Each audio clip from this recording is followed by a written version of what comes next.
Mrs. Johnson? Donovan? You're gonna need a bigger man than that to satisfy your needs, Mrs. Johnson. I didn't know you were interested in gardening.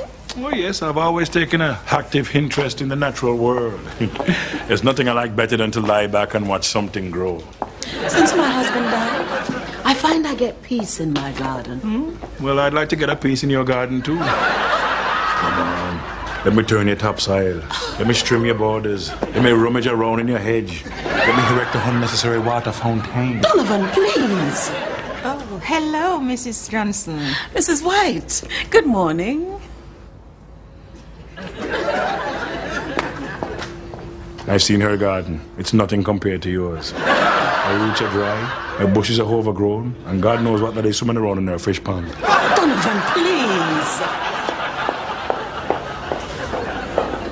Let me put it another way. You and me is both plowing a lonely furrow.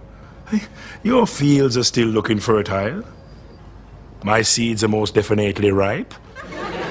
So harness your ass to my plow. Because it is time for some serious crop rotation, some phenomenal fertilization, and some heavy-duty irrigation. You see, it has a very sophisticated sprinkler system.